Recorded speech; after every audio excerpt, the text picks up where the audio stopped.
بسم الله الرحمن الرحيم. الحمد لله وكفى. الصلاة والسلام على عباده الذين اصطفى، خصوصا على سيدنا محمد المصطفى وعلى آله وأصحابه أهل الصدق والوفاء. أما بعد، فقد قال تعالى في القرآن العظيم والفرقان المجيد: أعوذ بالله من الشيطان الرجيم، بفضل بسم الله الرحمن الرحيم. وإذ يرفع إبراهيم القواعد من البيت وإسماعيل ربنا تقبل منا إنك أنت السميع العليم. وقال نبينا محمد رسول الله صلى الله عليه وسلم: ثلاثة لا ترد دعوتهم: الصائم حتى يفطر، والإمام العادل، ودعوة المظلوم، وكما قال عليه الصلاة والسلام. رب اشرح لي صدري ويسر لي أمري واحلل عقدة من لساني يفقهوا قولي. يا سيدي يا رسول الله خذ بيدي كلت حيلتي أدركني مرادي يا رسول الله.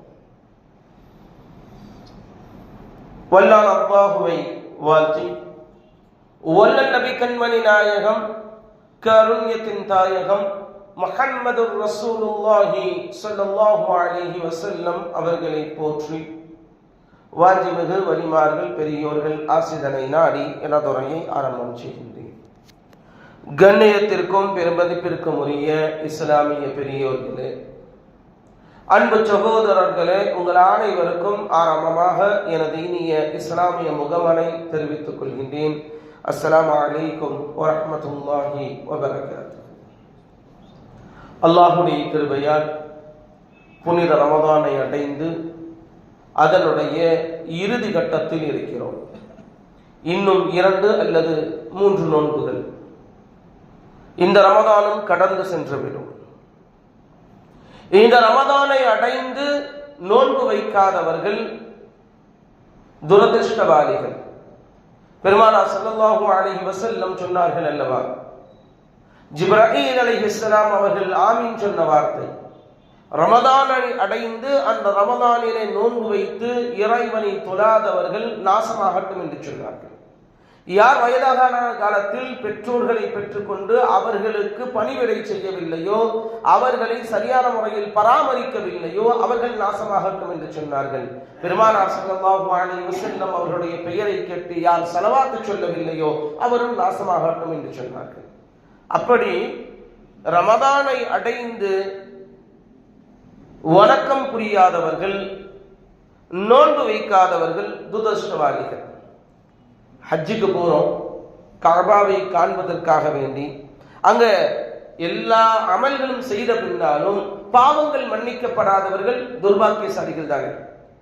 அவ்வளவு சிரமப்பட்டு எல்லா ஹஜ்ஜுடைய கிரியைகளையும் செய்து முடித்த பின்னால் பாவங்கள் மன்னிக்கப்படவில்லை என்று சொன்னால் அதை விட துர்பாக்கியம் என்ன இருக்க போகிறது? அல்லாஹு தஆலா அப்படிப்பட்ட துர்பாக்கியங்களை விட்டு நம்மையும் நம்முடைய சந்ததியினரையும் பாதுகாத்தருள் வருவானாக. அப்ப இந்த நோன்பு மாதம் என்பது, ரமதான் மாதம் என்பது துஆக்கள், நம்முடைய அமல்கள் அங்கீகரிக்கப்படக்கூடிய மாதம்.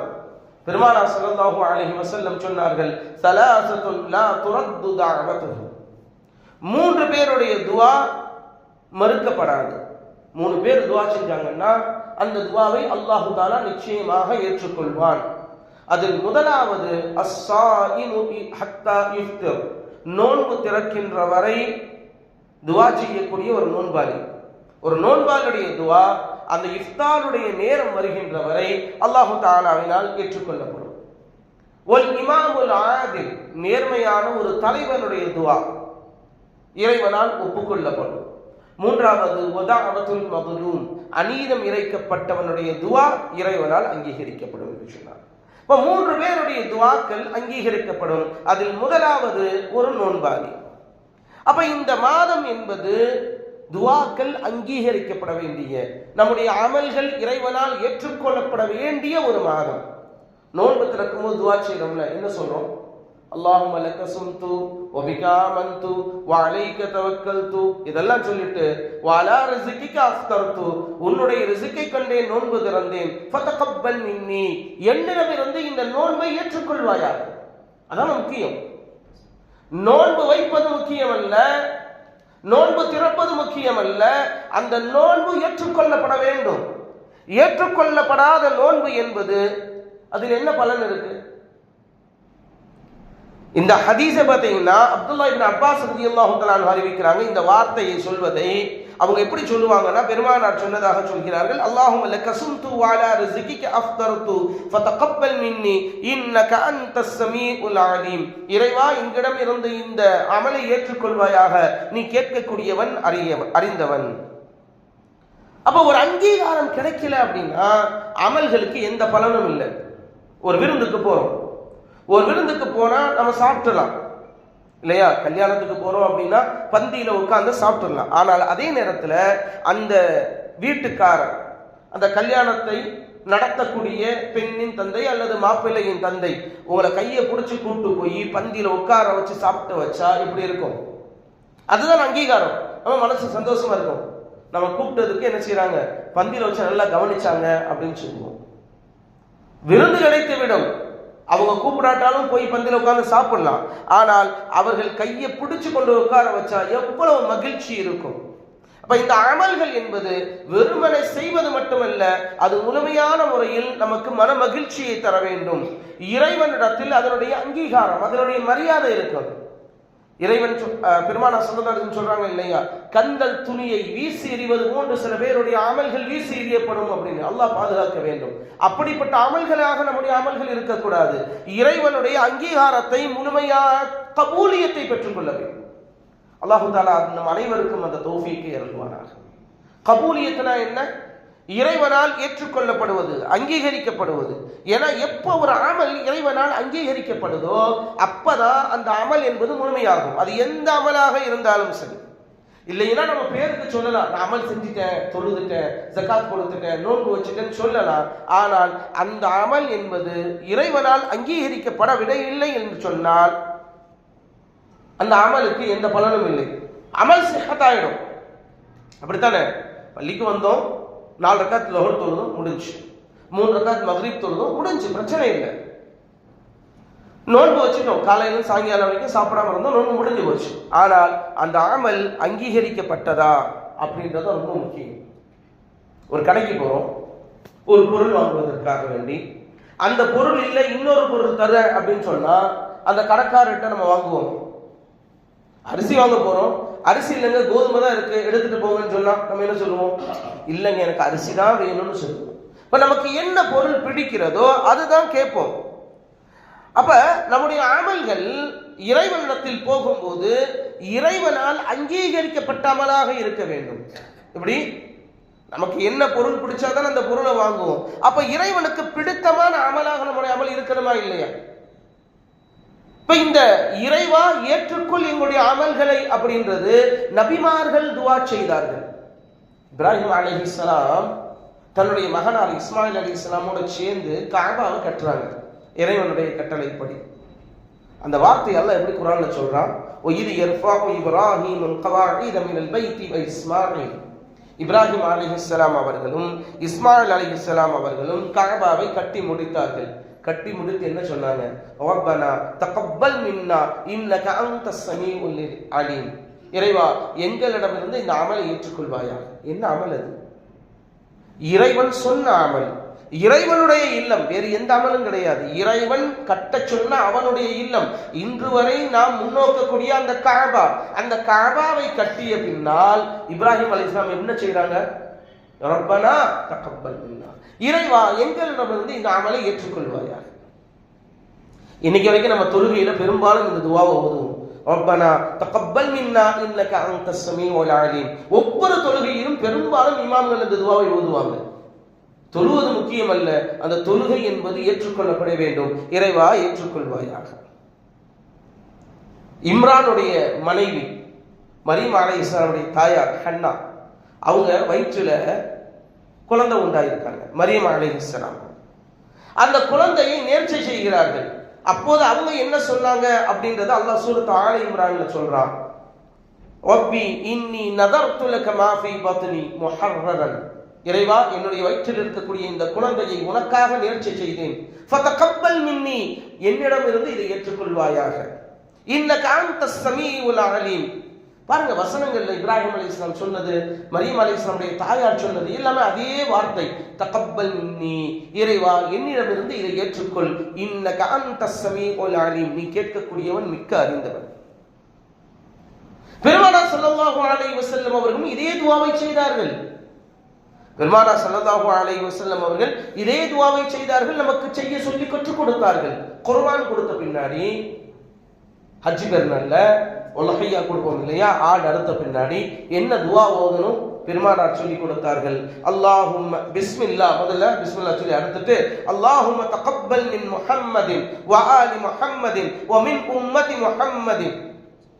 பெருமானார் சொல்றாங்க, இறைவா முஹம்மதிடமிருந்து இதை ஏற்றுக்கொள்வாயாக, முஹம்மது ஸல்லல்லாஹு அலைஹி வஸல்லம் ஆகிய என்னிடமிருந்து இதை ஏற்றுக்கொள்வாயாக, என்னுடைய குடும்பத்தாரிடமிருந்து ஏற்றுக்கொள்வாயாக, ஒட்டுமொத்த உம்மத்திடமிருந்து இதை ஏற்றுக்கொள்வாயாக.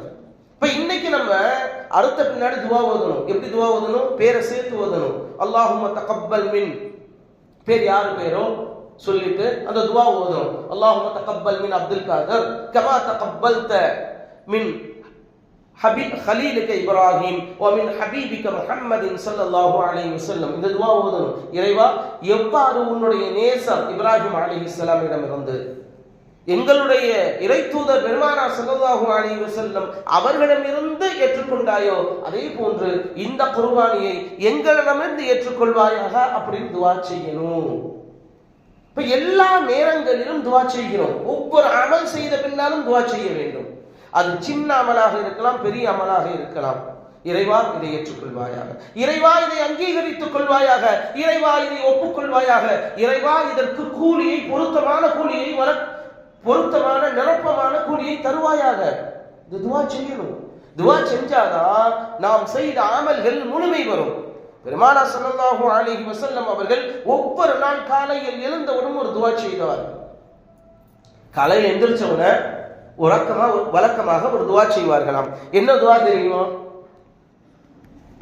பெருமானார் ஸல்லல்லாஹு அலைஹி வஸல்லம் துவா செய்வாங்க, சொல்லுவாங்க, அல்லாஹும்ம இன்னி அஸ்அலுக இல்மன் நாஃபிஅன், இறைவா பலன் தரக்கூடிய கல்வியை உன்னிடத்தில் கேட்கிறேன். வ ரிஸ்கன் தொய்யிபா, நல்ல ரிஸ்கை ஹலாலான ரிஸ்கை உன்னிடத்தில் கேட்கிறேன். மூணாவதா சொல்லுவாங்க, வ அமலன் முத்தகப்பலா, ஏற்றுக்கொள்ளப்படக்கூடிய அமலை உன்னிடத்தில் கேட்கிறேன். பெருமானார் எங்க கேட்கணும்? பெருமானார் ஸல்லல்லாஹு அலைஹி வஸல்லம் அமல் என்பது ஒப்புக்கொள்ளப்பட்ட அமல் தானே. பெருமானுடைய பாவங்கள் எல்லாம் மன்னிக்கப்பட்டவர்கள் தானே. முன் சென்ற பின் சென்ற பாவங்கள் எல்லாம் மன்னிக்கப்பட்ட பெருமானார் ஸல்லல்லாஹு அலைஹி வஸல்லம் அவர்கள் இந்த துஆவை கேட்கிறாங்க, இறைவா பலன் தரும் கல்வியையும் ஹலாலான ரிஸ்கையும் ஒப்புக்கொள்ளப்பட்ட அங்கீகரிக்கப்பட்ட அமலையும் உன்னிடத்தில் கேட்கிறேன். இது பெருமானார் நமக்கு சொல்லிக் கொடுத்த வார்த்தை, நம்ம கேட்கணும். அமல் என்பது முத்தகப்பலாக இருக்க வேண்டும். அப்படி முத்தகப்பலா இருந்துச்சுனாதான் அது நிலைத்து நிற்கும்.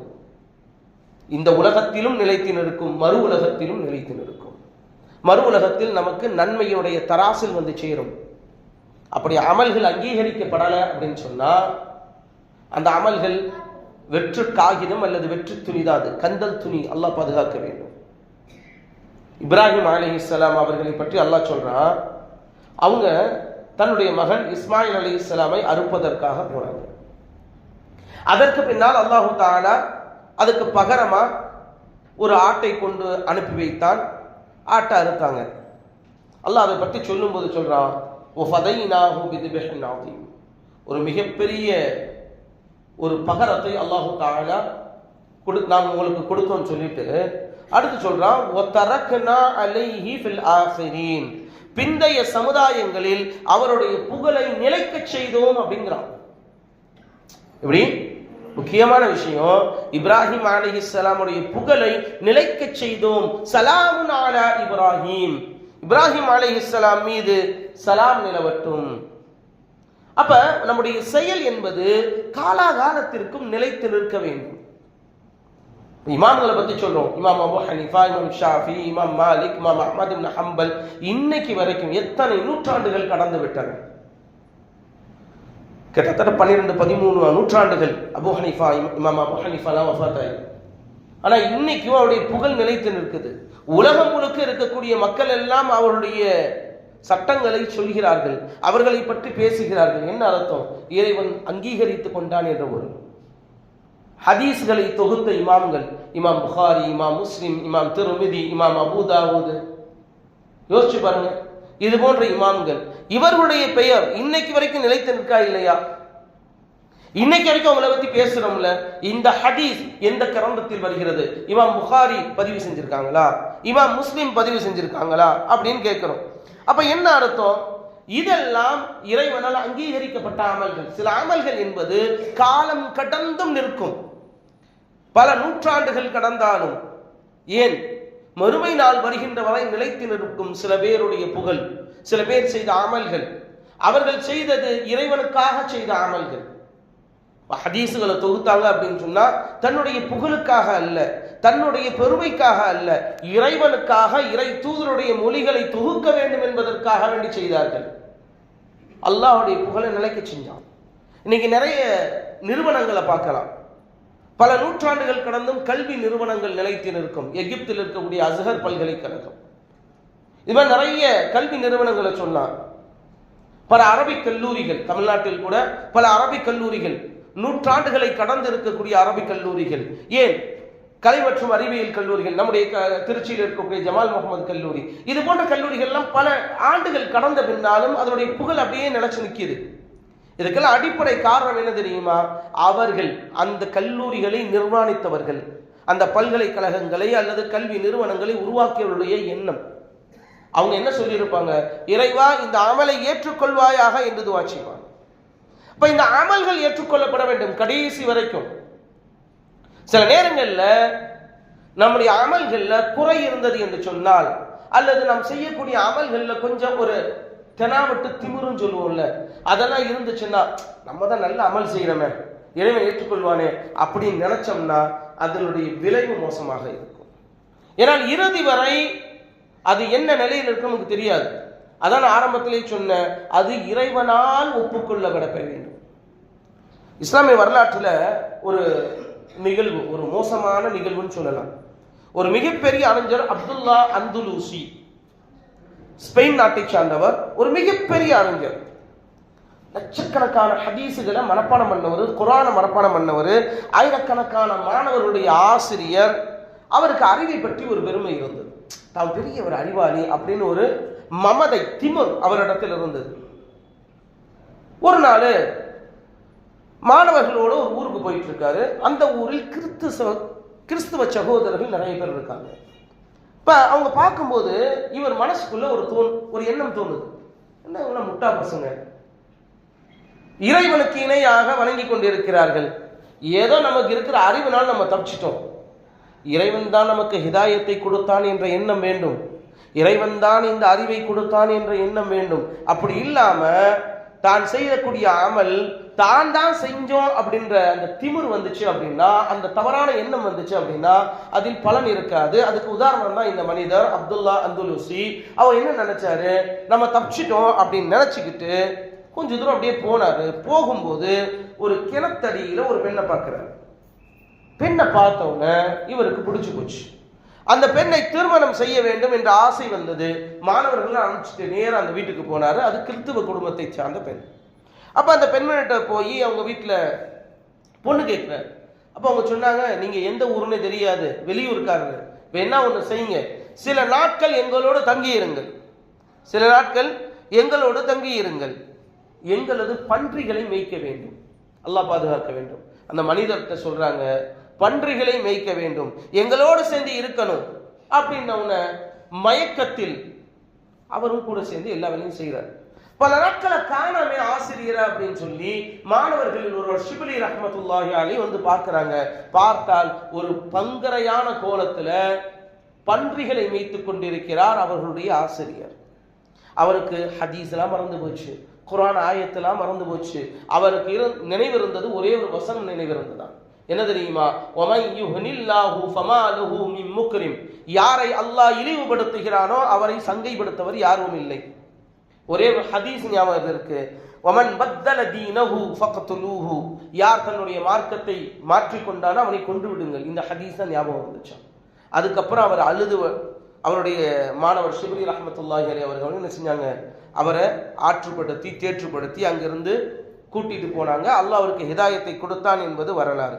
அப்ப அமல்கள் அங்கீகரிக்கப்படும் போதுதான் அது முழுமை அடையும். இன்னும் சொல்ல போனா நமக்கு நிம்மதி கிடைக்கும், நமக்கு நிம்மதி கிடைக்கும். சரி, அமல்கள் இந்த உலகத்தில் அங்கீகரிக்கப்படுது அல்லது நமக்கு ஒரு மனசு திருப்தி இருக்கு அப்படின்னா அதனுடைய அடையாளம் என்னென்ன? சில அடையாளங்களை சொல்றாங்க. மொராக்காவில் வாழ்ந்த அஹ்மத் இப்னு அஜீபா அப்படின்னு ஒரு மிகப்பெரிய ஒரு அறிஞர், அவர்கள் சில அடையாளங்களை சொல்றாங்க. மன் வஜத ஸமரத அமலிஹி ஆஜிலன் ஃபஹுவ தலீலுன் அலா உஜூதில் கபூலி ஆஜிலன். யார் இந்த உலகத்தில் அமல் செய்யும் போது இன்பத்தை அடைகிறாரோ அந்த அமல்கள் மறுமையிலும் ஏற்றுக்கொள்ளப்படுவது என்பதனுடைய அடையாளம் அது. இப்போ அமல் செய்யும் போது நமக்கு என்ன செய்யணும்? மன சந்தோஷம் இருக்கணும். இறைவனுக்காக அமல் செய்யறோம், அந்த ஒரு ஆத்ம திருப்தின்னு சொல்லுவாங்கல்ல, அது வேணும் அப்படின்னு சொல்றாங்க.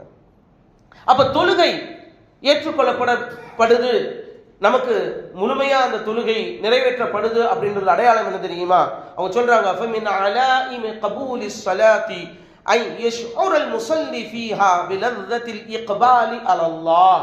தொழுகும் போது அல்லாஹ்வை நோக்கி நம்ம போகிறோம், அல்லாஹ்வை முன்னோக்கி தொழுகிறோம்.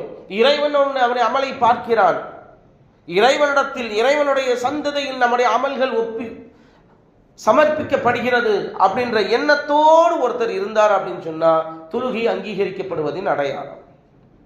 ஒமின் அலாஇமி கபூலில்லாஹில் மனாசிகில் ஹஜ்ஜி அன் தக்தஉஹு அன் மஷாகிலித் துன்யா வ ஹுமுமிஹா.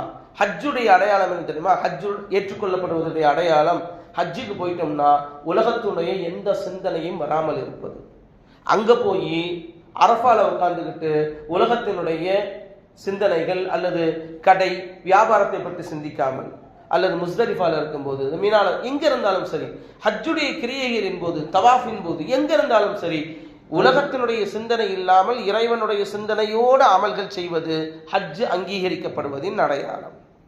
அதே போன்று குர்ஆன் ஓதுறோம் இல்லையா, இது அங்கீகரிக்கப்படுவதின் அடையாளம் என்ன தெரியுமா? ஃபமின் அலாஇமி கபூலில்லாஹி லிதிலாவத்தில் குர்ஆன் அன் யஷ்உர அன்னஹு வாஸிலும் பைன யதையில்லாஹ். அல்லாஹ்வோடு தொடர்புல இருக்கும். குர்ஆன் ஓதும்போது அந்த உணர்வு, அந்த இன்பம், இறை வசனங்களை ஓதுகிறோம் என்ற இன்பம் ஏற்பட்டால் அது அங்கீகரிக்கப்படுது அப்படின்றது ஒரு சின்ன அடையாளம் அப்படின்றாங்க. அதே போல திக்ர் செய்யும் பொழுது சுபஹான் அல்லாஹ், அல்ஹம்துலில்லாஹ், அல்லாஹு அக்பர், என்ன திக்ர் வேணா செய்யட்டும், அந்த திக்ர் செய்யும் போது லிதிக்ரி ذாக்கிரீன் அன் துபஅஸல் யக்லா பிமுராக்கபத்தில்லாஹி பிகுலூபிஹிம். உள்ள ரீதியாக இறைவன் நம்மை கண்காணித்துக் கொண்டிருக்கிறான். எப்படி இறைவன் நம்மை கண்காணித்துக் கொண்டிருக்கிறான் அப்படின்றத உணர்ந்தோம் அப்படின்னு சொன்னா அது இந்த திக்ர் அங்கீகரிக்கப்படுவதின் அடையாளம். ஆக இது மாதிரி நிறைய சொல்லிக்கிட்டே போகலாம். இப்போ இந்த அமல்கள் என்பது அங்கீகரிக்கப்பட்டாதான் அமல்கள் முழுமையடையும். அப்படி இல்லைன்னு சொன்னா அமல்கள் செய்வதில் எந்த பலனும் இல்லை.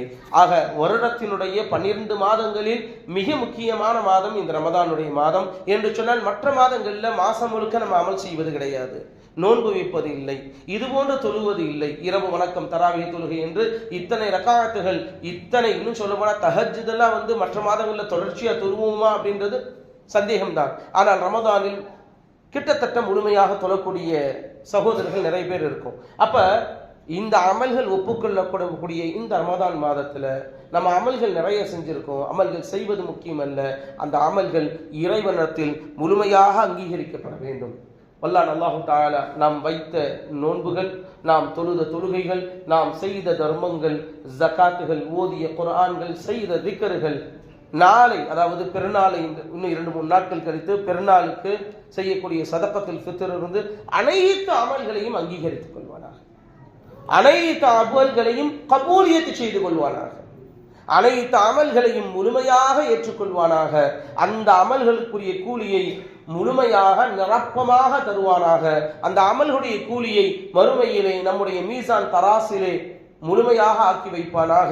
அதன் மூலமாக நம் அனைவரையும் நல்லடியார் கூட்டத்தில், சோரவாசிகள் கூட்டத்தில் வல்லான் அல்லாஹ் ஆக்கி அருள் புரிவானாக என்று வேண்டி விரும்பி துஆ செய்தவனாக என்னுடைய உரையை முடிக்கிறேன். வாஹிரு தஅவானா அல்ஹம்துலில்லாஹி ரப்பில் ஆலமீன். அஸ்ஸலாமு அலைக்கும் வரஹ்மத்துல்லாஹி வபரகாத்துஹு.